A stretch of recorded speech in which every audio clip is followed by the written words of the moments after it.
Hey, this is Sam from Progress, Texas. And Amanda Gnadinger with Common Cause Texas. And we're here to talk to you a little bit about what's going on at the legislature tomorrow and really break down what's been happening in Texas for the last month when it comes to voting, right? It's kind of been a mess here, right, Amanda? Yeah, so it was Friday afternoon on January 25th around 2 p.m. Our Secretary of State, David Whitley, decided to release an advisory telling counties that he had a list of 98,000 people who had been registered as non-U.S. citizens that were on our voter rolls. So 95,000 people, yes. Right, in Texas who were supposedly on our voting rolls but were not able to vote. And so what we found out after he sent out that advisory, which is really just a statement out to the press, we found out that is not true. Yes, so since then, less than a week later, he had already removed about half of the names from the list. Places like McLennan County, they had 366 people that the Secretary of State had given them that they found out were 100% incorrect. They should never have been on that list to begin with. They were all U.S. citizens. So, and that was his claim, right? These people who are on these lists are not U.S. citizens and they're voting. And I think we've definitely heard this before at the national level too from conservatives. And now it's coming to Texas. And I think part of it too, Amanda, has to do with there's a bill being pushed at the legislature right now that would require counties to look through this data, right? So there's been two bills filed, and actually one was filed the Monday after this advisory was released. And this bill would require people to prove their citizenship when they were registering to vote. So when you're filling out your card or handing it to your volunteer deputy registrar, I need to have a birth certificate. You need to have your birth certificate with you, or your Which passport. I'm not always just carrying around, right? No, and it costs money to obtain those things, and it's pretty unsafe to just be walking around with your birth certificate in your back pocket. Just getting ready to register to vote. Just registering to vote, yes. Not the first thing that comes to mind for people when they're voting. Okay, so he announced the weekend after, he comes back, he rolls back. Oh, actually, we start hearing from counties, well, this isn't true, and our numbers are, the numbers that we have, this is the numbers that we have, and they're accurate. So then what else starts happening? So in response to this advisory that went out, a bunch of civil rights groups, including Common Cause, signed on to a letter asking the Secretary of State to rescind the entire advisory. And this has been echoed, the sentiment has been echoed by even former secretaries of state who said this was an irresponsible action. It's fake news, right? It's fake news. It's definitely, definitely our impression is that either the current Secretary of State cares more about the headlines than he does about accuracy. And the damage has already been done. About 5 counties actually sent out letters or reached out via phone to different voters saying that they were being either removed from the voter rolls or asked to prove their citizenship. Wow, that's so dangerous, right? So already in Texas, there are people who are getting a piece of mail that says you might be removed from if you don't prove your citizenship. It's almost kind of a show your papers or be removed sort of mentality, which is absolutely voter intimidation and a voter suppression tactic. And this we've seen in other states happening as well, which ended up with a lot of lawsuits. And we've already seen 3 lawsuits filed in the last 2 weeks by different civil rights groups that had found people who had, found out that they had been flagged for removal. And a lot of these people are naturalized citizens or people with common last names. So it's definitely targeting specific groups, and that being naturalized citizens is probably the foremost group that we can think of.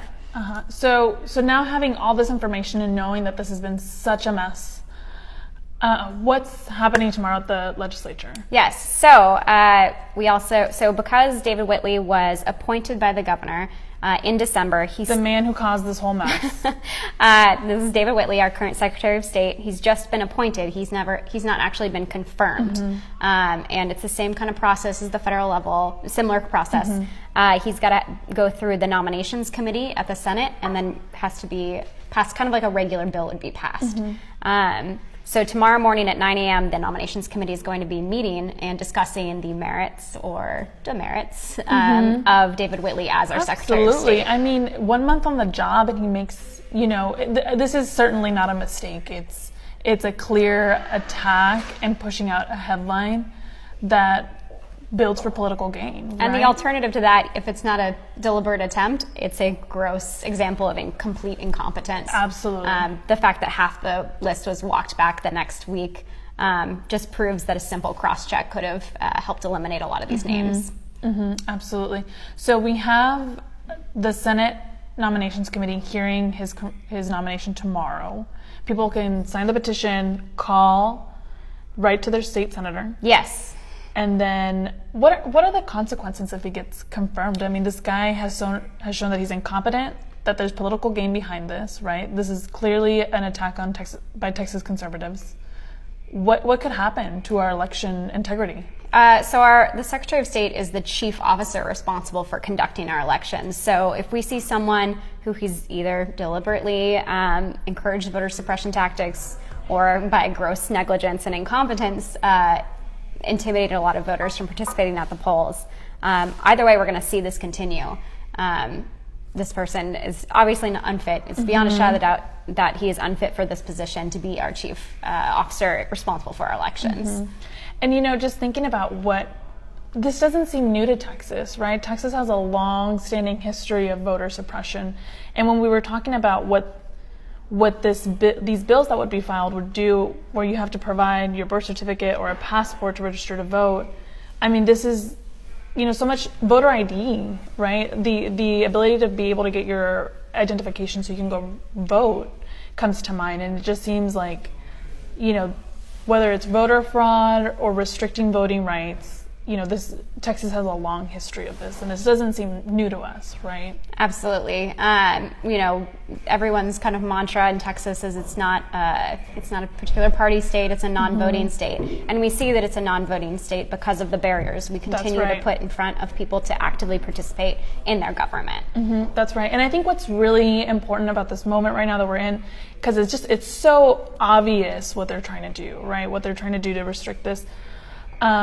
What comes to mind to me is just in November, we had so many new voters in Texas, progressives, people who voted looked more like you and me, right? And so I think that's what really, right now is the time to act, right? This is the time where we get to protect our integrity of our election system. Absolutely. And this was all done under the guise of promoting an accurate voter roll. So removing duplicates and finding, so-called voter fraud, which we know statistically just doesn't exist.